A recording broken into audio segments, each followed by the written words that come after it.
გამარჯობა. გააჯობათ. ვარ სანდრო, თბილისის ზოოპარკის მეცნიერ თანამშრომელი. სასიამოვნოა გაცნობა. ჩემთვისაც. მე ვარ ნიკი გუსკოვა. დავდივარ თქვენთან ერთად ზოოპარკის სკოლაში. მე ჩემ ხელა ვიყავი, როდესაც პირველად ზოოპარკში ესე ინტერნეტიდან გავიგე, რომ იყო მაშინ ახალი დაწყებული იყო ეს საგანმანათლებლო სკოლა შაბათ-კვირის. მივედი, სწავლობდი, მე გავხდი მოხალისე, რაც ალბათ იცი, რომ იქ ესე უსასყიდლოდ ეხმარები მომლელებს ზოოპარკში და როცა გავხდი 18 წლის, ანუ სრულწლოვანი და კანონით უკვე შემეძლო რომ დამეწყო მუშაობა და თან ზოოპარკში მუშაობა არც ისე არასახიფათო სამსახურია და აუცილებელია რომ სრულწლოვანი იყო რომ გახდე იქ სრულფასოვანი თანამშრომელი დავიწყე მე უკვე მუშაობა.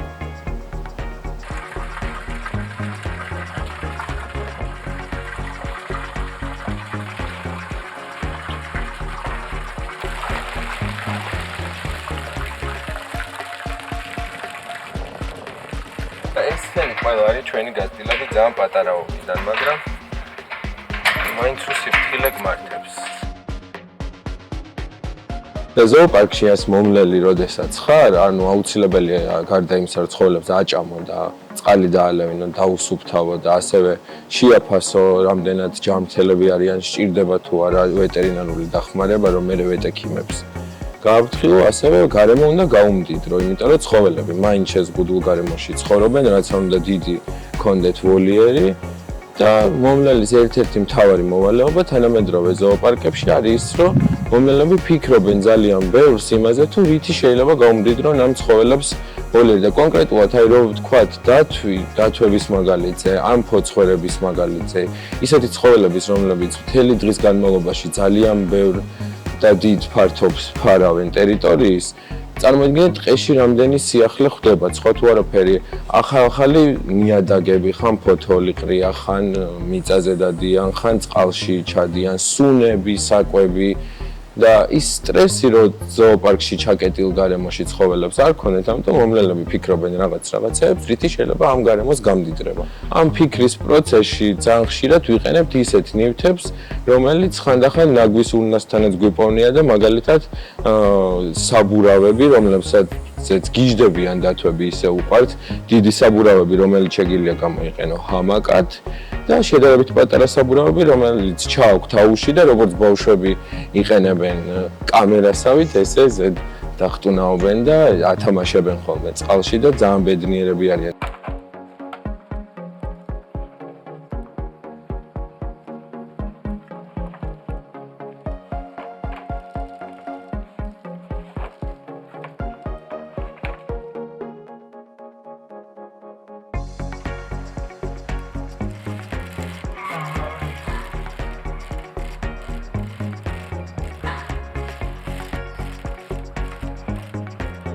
ან კასრები მაგალითად პლასტიკის კასრები, რომელსაც ვიღაცა გადააგდებს, იმიტომ რომ ოდნავ გატეხილია ან იმაში წყლის ჩასხმა ვეღარ მოხერხდება.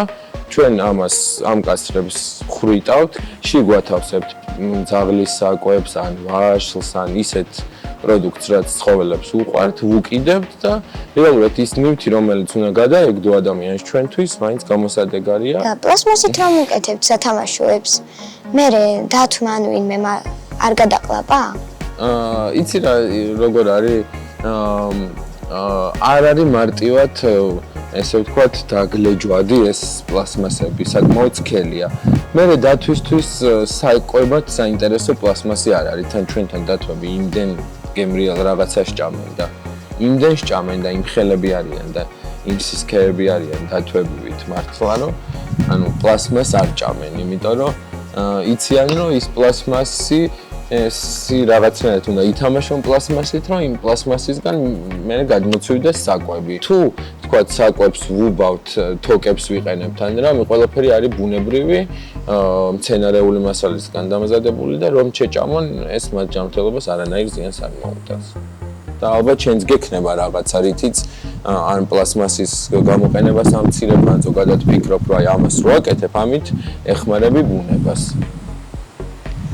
აი ვიგნება რაღაცა, ხო გააქვს ესეთი? კი, ეცე ვფიქრობ, რომ როცა რამეს ვაკეთებ, აი მაგალითად, ჩვენთან ხეები მოჭრეს ეზოსთან, ჩემი მეგობრი ვარც აქვს ეზოიანი სახლი და მაგის ეზოს წინ მოჭრეს ბევრი ხე. ძალიან ბევრი. ხო და იქ ნარჩენები რომ არის ბავშვებმა წავიღეთ და რაღაცებს ვაკეთებთ იქიდან. ხეებისგან. ხო. აი ხეების ტოტებისაგან. ზოგი ტყავით გავჩოთქავთ და გამოდის რამე ჯადოსნური ჯოხი ვითომ სათამაშო. ზოგი ცხოველს კლანჭების გასალეს უკეთებს.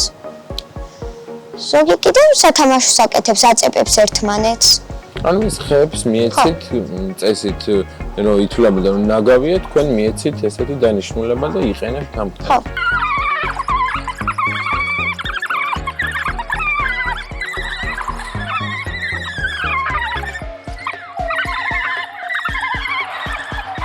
ჩვენ სახლში ერთხელ მოვიყვანეთ ერთი მტრედი.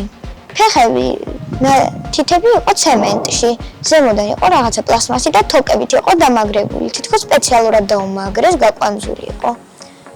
შველოდით და ბოლოს და ბოლოს მოუხსენით ესენი, მაგრამ ვერ გადავარჩინეთ. მტრედი ცხოველი რომელიც ჩვენს გვერდით ცხოვრობს და ამის საშუალება გაქვს რომ დაეხმარო შენ და რომ ნახავ რომ და ბინძურებულ გარემომ ესე იმსხვერპლა უშველო და სხვა ადამიანის დანაშაული შენ მეორე ადამიანმა გამოასწორო და ხა რამდენი ცხოველია ველურ ბუნებაში რომელიც შეიძლება ზიანდება ჩვენი გამოყენებული პლასმასის გამო და ჩვენ ვერც კი ვიგებთ ამის შესახებ და ისე იხოცებიან იმიტომ რომ უამრავი ფრინველები რომელსაც პარკი თქვათ ჩამოეცმევათ ხო თავზე და იგუდებიან აი ზღვის კუებს მაგალითად მედუზები და ცელოფნები ერთმანეთში ეშლებათ და როგორიათ რომ მედუზას ჭამენ თურმე ცელოფანი შეჭამეს და კვდებიან და ესე სხვადასხვა დელფინებიც იხოცებიან უფრო უამრავი ვეშაპი იხოცება იმიტომ რომ ყლაპავენ ნადირობის დროს შემთხვევით ამ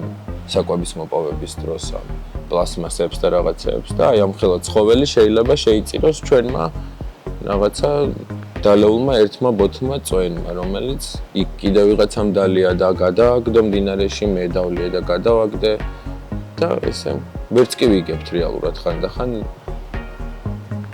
ისე იხოცება ცხოველები. კი თევზებისთვისაც არის საშიში ეს რაღაცების გადაგდება ზღვაში. რომ როცა სანაპიროზე გადააგდებ, მე შეიძლება ზღვაგან ერთი წუთი გადიდდეს და მე შეიტანოს ეს ნაგავი და თევზებს რადგან აღარ რჩებათ სუფთა წყალი ეხოცებიან. ესევე მედუზებიც არიან. და ასევე ეს პლასმასები წვრილად თუ დაიშალა შეიძლება ჭამონ და უბრალოდ მათმა ორგანიზმმა ვერ მოინელოს და ამითაც მოკუდნენ ხო? აი შეყვეთ საჭმელში ეს წვრილად დაკუცმაცებული პლასმასის რაღაცები. ესეც ხოა ხშირად. და მე შეიძლება ჩვენ ჭამოთ ის თევზი რომელმაც პლასმასი ჭამა და ჩვენს ორგანიზმში მოხვდეს ეს პლასმასი. ეგეც ხო ძალიან ცუდი ანუ რეალურად ჩვენ თავს ვამებთ. თუ არ გვაინტერესებს ცხოველები, ჩვენი თავი ხომაიც უნდა გვაინტერესებდეს. მე პრეზიდენტი და მერი რო გახდები, ან ერთი ან მეორე ან პრემიერი, ავაშენო დიდი ქარხანა, რომელიც ამ პლასმას გადავყრით, გადავამუშავებთ და ამ ცელოფნებს და პლასმასის ბოთლებს და კიდე ახალ პლასმასებს გავაკეთებთ და ეს იქნება ძალიან კარგი, იმიტომ რომ რეალურად ეს რესურსი ფუჭია და ჭად არ მოწდება. ეგ მე მგონი ყველაზე მარტივი გამოსავალია.